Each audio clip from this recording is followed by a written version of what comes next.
Hello everyone. I thought I'd do a little video blogging here. Um, kind of had a rough 2 days. Really rough 2 days. Actually, longer than that. But the last 2 days have just been. I've been real down. I've had a lot staring at me with being unemployed and just everything from my car to my fridge to uh, just just everything. And I just been doing a lot of thinking, a lot of pondering, um, just sitting in my chair, just kind of wondering, I guess you'd say, and uh, I feel like today's in it's not like it's 1980. It's something different. We're in a different world, and it's like I feel like I'm living the effects of the Obama's America, not in a good way. I catch myself wondering and thinking, what's it like to go into a bank and say, I want to apply for a mortgage? What's it like to meet with a realtor and look at a house and point out things you don't like, things you do like. Hey, this is the house. I want to put an offer in. Things I've never said before. Uh, going to a new car dealership and looking at a 33, $35,000 vehicle and saying, "Hey, I can afford this." You know, legitimately test drive it, like it, decide, "Hey, uh, let's do business." You know, set up payments, afford the payments. Go to a job where I enjoy my job on a realistic basis. I know every day is not perfect, but going to a secure, stable job that I know for the most part, under no fault of my own, that I'm gonna have it. I'm gonna come back the next day, earn a good living. Not $10 an hour. But let's say 17, 18, $20 an hour. Are they out there? I realize that I'm talking through a perspective of no further secondary education, at least not that I've finished. Um, it's in my plans, but I've planned so many times before. And this is all going through my head. Am I going to follow through with it this time? Is there going to be something that comes up to where I have to say, unfortunately, I can't do this right now? I have aspirations like everybody else. I have goals and dreams, and a lot of mine are actually, what a 21, 22-year old's dreaming and working towards. And here I am in October. I'm going to be 30. I hardly know what it's like to be able to live outside of my own mother's house. To have my own place. I've had my own place for a year, a little over a year, and it was fantastic. It was an apartment. I wanted a house, at least to rent. If anything at that time, to rent a house. But uh, it was a nice, very clean, very semi-new apartment that was beautiful and wonderful, and it was mine. I was on the lease. It was, I had rights and ownership to it at that time. I had furniture. Um, this sounds crazy, and probably a lot of people will give me a question mark look on their face, but I got to pay bills, and I got to write a check out, and knew that the money was there, and that it was. I'm doing something responsible. I'm paying my bills on time. There's no late charges. I mean, it seems like sometimes the harder you try to live for God, the harder life gets. And I've let Satan come in the last 2 years, really, probably something like that, really come in and take me away from my walk with God. And I think that maybe that has something to do with why I'm in the position I'm in. You know, I mean, besides the fact that I was 19, 20 years old and I ruined my credit early in life, and here I am 10 years later and I'm still trying to rebuild my credit. I feel that it's a very unfair and a very unjust system that we live under now, in today's world. Where it seems almost impossible for somebody without a doctorate degree to get home ownership, a decent vehicle, even not even, I'm not talking about just a new car, just a newer car, certified used, one with less than 30,000 miles on it. Something that may have some bells and whistles on it. That's kind of nice. And these things are going through my head. And sometimes you just gotta stop and think: is it attainable? Are these things realistically? I mean, all because of the fact that you can't get things off your credit. Even I have fought hundreds of hours. You can ask my mother. I mean, I have done so many hundreds, literally, of hours just preparing letters to creditors and collection agencies and credit bureaus, and certified mailing them, taking the time and the money. It's not cheap, by the way, to do certified mailings and return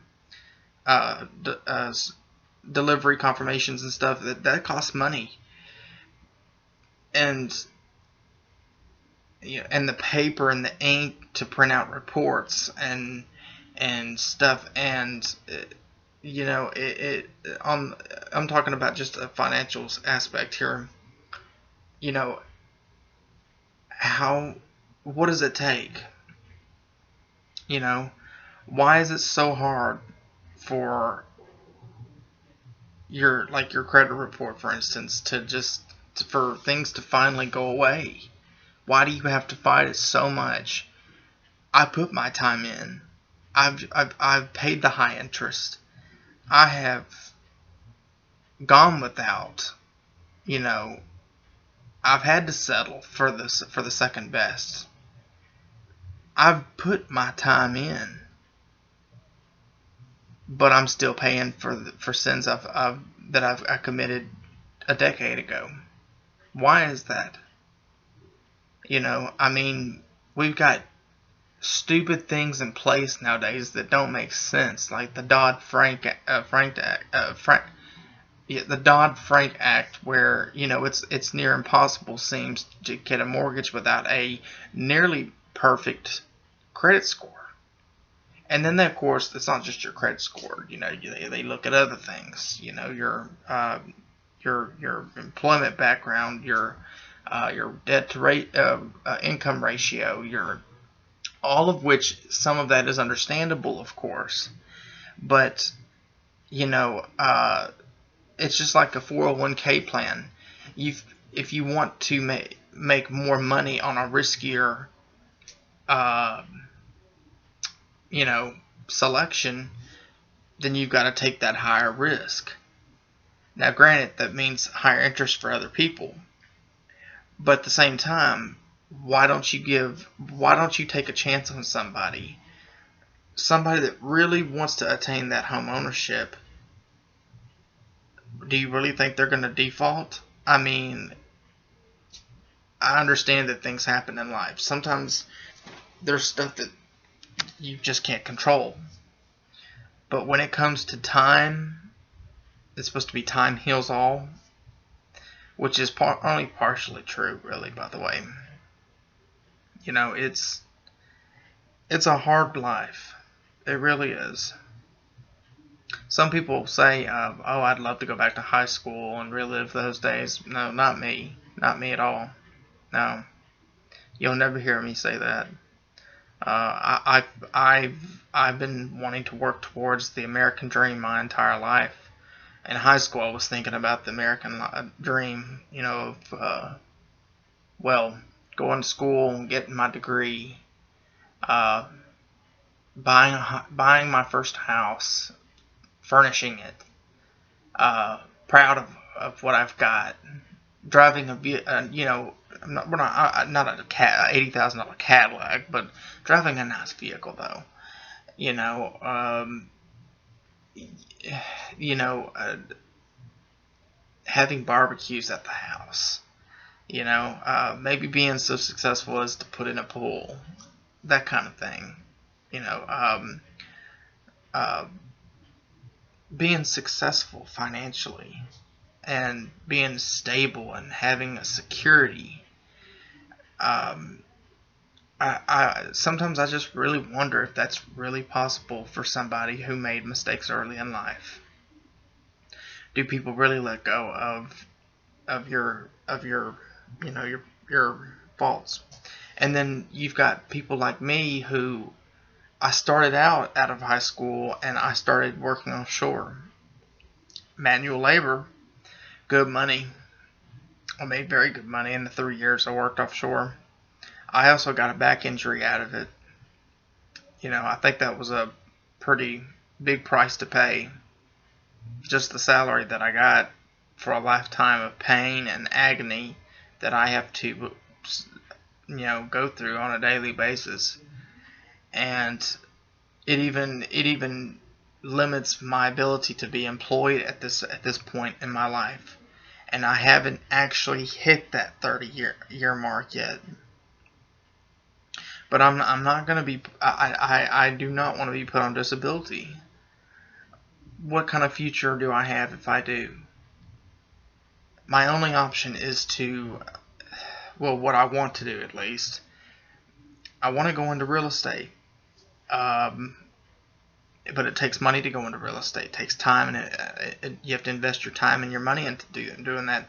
And then it's still an uncertain future with real estate. It's a very unstable environment, but yet people make money out of it. Some people are very successful in it. It depends on your personality. It depends on how invested do you really want to become in that career. And I'm one of those people. And I possess a lot of what a real estate agent, and further down the road what I want to become a developer has. I have integrity. I have the motivation. I have the fairness, the passion, all of that. But my question to you is, does that really matter? I mean, I'm video blogging here, obviously in a state of mind that I'm down, and I feel like I've been kicked to the curb, and I've been let down. Not, by the way, by Almighty God, no, but by a government that just seems to be making things worse. That is why I'm a Republican. That's why I'm a conservative. Not only on the moral side of the pool there, the social issues, but also fiscally. It makes sense.